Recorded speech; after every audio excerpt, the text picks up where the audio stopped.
Bonjour à tous. Pour commencer, il vous faut des saucisses, des oignons, de l'ail. Il vous faut également du sel, du poivre, du curcuma. Le mieux, c'est du curcuma pays. Hein.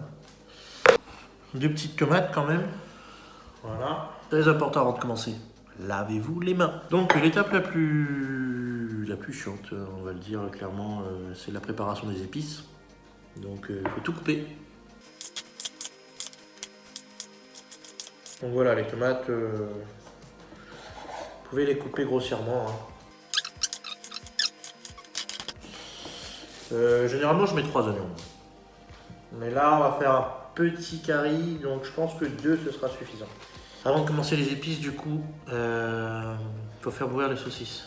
Donc, moi, j'ai pas trouvé les saucisses créoles, les vraies. Donc, j'ai pris les saucisses de Toulouse, basiques. J'en ai pris. Là, il y en a une dizaine parce que je voulais faire un test avant. Donc, voilà. Donc, je vais en faire 5. Alors, première étape, faire bouillir les saucisses. Donc, vous les piquez. Faites attention parce qu'elles sont fragiles. Là, c'est des saucisses de Toulouse, donc elles ne sont pas pré-cuites ou fumées ou quoi que ce soit. Faites bouillir de l'eau. Une fois que l'eau aura bouilli un peu, sera en ébullition, on mettra les saucisses dedans. En attendant, on va s'occuper des oignons. Donc les oignons. J'enlève les têtes. Hop. Comme ça. Je fais comme ça.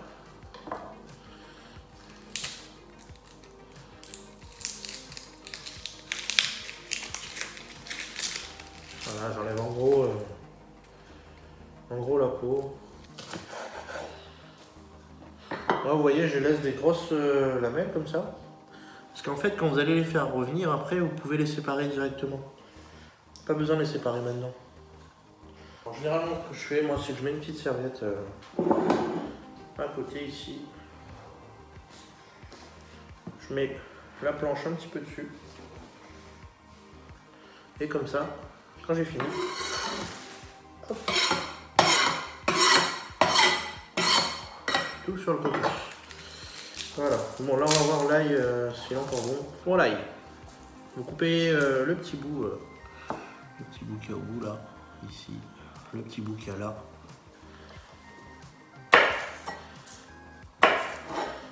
Vous faites ça d'abord sur tous les morceaux. Oui, je mets beaucoup d'ail hein, par contre. Hein. Vous gérez votre ail comme vous voulez. Si vous aimez bien l'ail, moi là par exemple j'ai mis une tête d'ail et demi. Et si vous n'aimez pas trop l'ail, vous pouvez mettre une demi-tête d'ail. Bon c'est bon, ça commence à bouillir. On va mettre les saucisses. Voilà. On va mettre à couvrir. Donc maintenant, pour enlever, oui, quand vous voulez enlever la petite peau là, je vous donne une technique secrète, c'est la technique de mon père. Vous le posez comme ça, vous mettez le couteau dessus, un petit coup.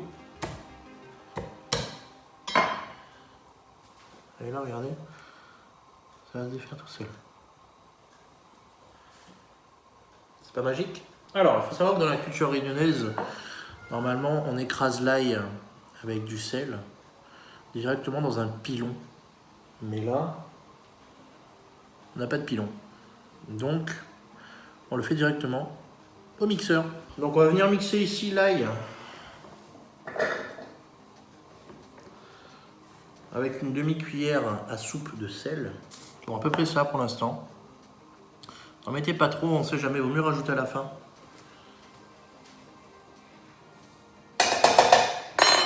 Le poivre.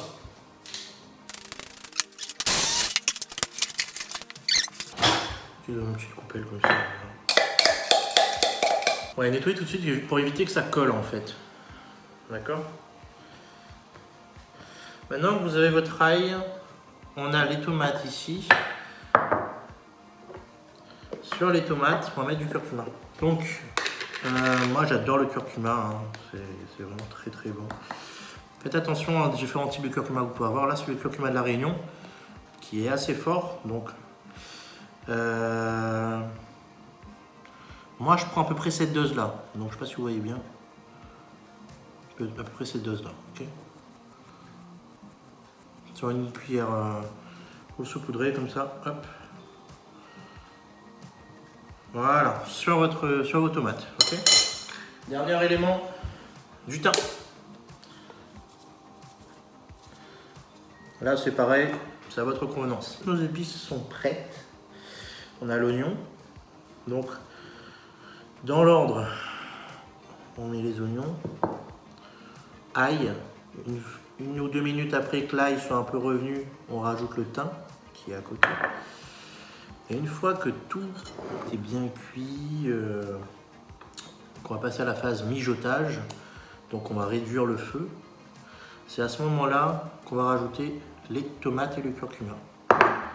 Donc là, ce qu'on va faire, c'est qu'on va retirer les saucisses qui étaient en train de bouillir. On va les retirer et on va les couper. La minute dans l'eau en ébullition, voilà. Coupez-les quand même des gros morceaux, hein. C'est-à-dire faites pas les rondelles là, comme on voit dans les rougailles saucisses qu'ils font. Faites des gros morceaux. Voilà, comme ça. Comme ça. Mettez-les dans la passoire au pire. Bien sûr, je ne vous cache pas que ce sera 10 fois meilleur avec des saucisses créoles que vous pouvez trouver en magasin de produits exotiques. Et bon, en ce temps de confinement un peu particulier, j'avoue que j'ai un peu la flemme d'aller au magasin de produits exotiques. Donc j'ai pris les saucisses de Toulouse parce que pour la vidéo, vous n'aurez pas le goût de toute façon. Donc pour la vidéo, ce sera déjà très bien. Je crois que l'huile m'appelle là.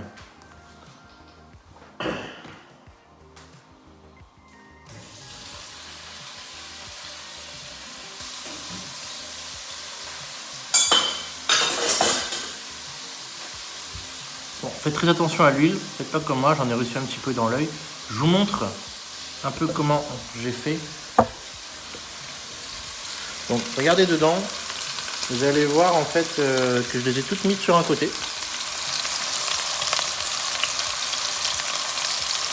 Ok. Donc on va les laisser en fait frire sur un côté. Ensuite on va les retourner dans l'autre sens. On va les retourner dans l'autre sens. Et à la fin, on va les mettre sur les côtés et on va les faire rouler, entre guillemets. D'accord ? Là, vérifiez bien que votre feu est au maximum parce que là, il faut saisir la viande. Donc, il faut que ce soit très fort. Ce que je vous avais dit, quand vous lancez les saucisses, on fait le riz. Alors, on lance le riz maintenant. Moi, je triche. Hein. J'ai ce qu'on appelle l'autocuiseur. Donc, l'autocuiseur à La Réunion, c'est le truc indispensable. Vous mettez le riz, vous rincez le riz et ensuite vous le mettez au feu. Je vous montre votre riz. D'habitude à La Réunion, en fait, on lave le riz parce que il y a plein de petites bébêtes qui peuvent rentrer dans le riz. En France, le riz est quand même très propre, très contrôlé, donc il n'y a pas besoin de laver beaucoup. Si vous lavez le riz en France, si c'est du riz blanc, c'est pour enlever l'amidon. D'accord. Là, on va commencer à retourner du coup les saucisses. On va voir quelle couleur elles ont. D'accord.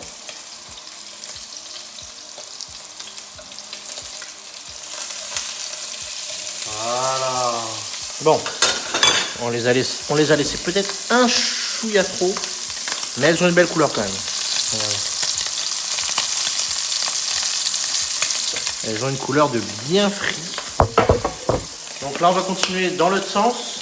En attendant, on va mettre le riz au feu. Moi, alors pour le riz du coup, au niveau de l'eau, il y en a beaucoup qui disent une dose, une dose de riz, 2 doses d'eau. Avec l'autocuiseur, pas besoin de se prendre la tête. Vous mettez votre riz, vous mettez à peu près 1 cm d'eau au-dessus du riz, au-dessus du niveau du riz. C'est tout, il n'y a pas plus simple. Voilà. Et là, c'est parti, le riz est en cuisson. Il faut compter à peu près 25 minutes, une demi-heure pour le riz. Donc une fois que c'est fait, on va rajouter du coup les oignons. Oui, vous avez bien écouté au début, c'est bien.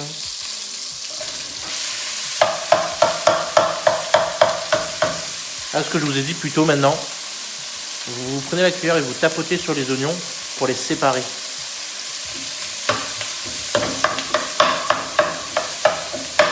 Voilà, là c'est mélangé. Une fois que c'est mélangé un peu, regardez la couleur que ça a. Donc une fois que vous avez vos oignons qui sont bien dorés, vous pensez qu'ils ont commencé à fondre un petit peu, vous pouvez rajouter l'ail.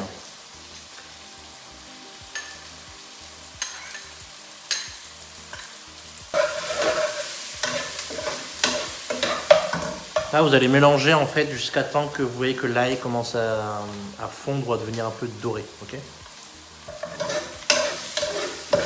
donc voilà, comme je vous ai dit, au bout de 2-3 minutes, vous pouvez rajouter le thym. En quantité de thym, voilà moi ce que j'ai mis, donc, que vous voyez à peu près. Si vous utilisez des saucisses de la Réunion, vous n'êtes pas obligé de rajouter du thym, parce que les saucisses de la Réunion sont déjà très épicées. Okay, donc après le thym, vous n'avez pas beaucoup de temps à attendre. C'est juste mélanger, histoire que ce soit bien réparti. Donc voilà là, à quoi ça ressemble pour l'instant.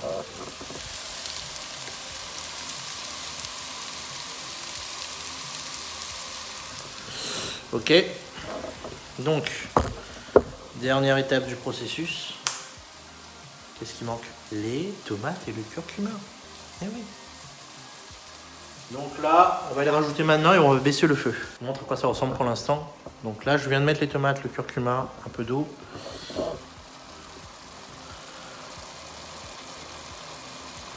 Donc, on va laisser mijoter pour que les tomates fondent bien. Donc pour ça, on couvre. Toutes les 5 minutes, vous revenez. Vous tournez un peu le curry. Ok, même moins, hein, même toutes les 3 minutes si vous voulez. Pendant à peu près 20-25 minutes. Voilà, là, à peu près au bout de 5 minutes. À quoi ça commence à ressembler? Ça commence à être joli. Hein. Allez, donc bien racler le fond avec la cuillère pour pas que ça s'accroche, ok? Et surtout, quand vous enlevez le couvercle, il y aura beaucoup de buée dessus, d'accord? Donc, vous faites comme ça pour que toute la buée, toute l'eau, tout le jus, en fait, retombe dans la marmite, d'accord? Bien sûr, en attendant que ça mijote, qu'est-ce que vous pouvez faire? Ranger la cuisine. Ça. Une fois comme ça, tout est rangé. Votre curry, il est sur le feu en train de cuire. Et il ne vous reste plus qu'à le déguster après. Là, je pense qu'on est bon. Je vais vous montrer.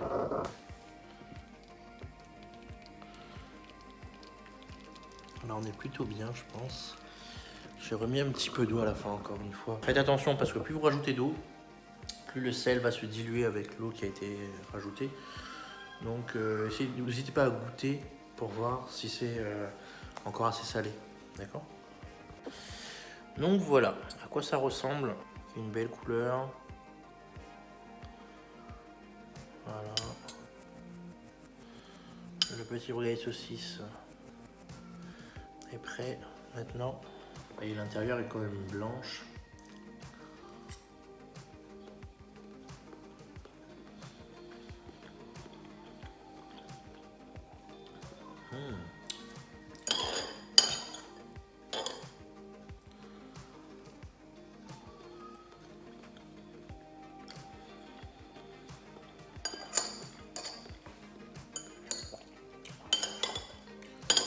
C'est pas mal.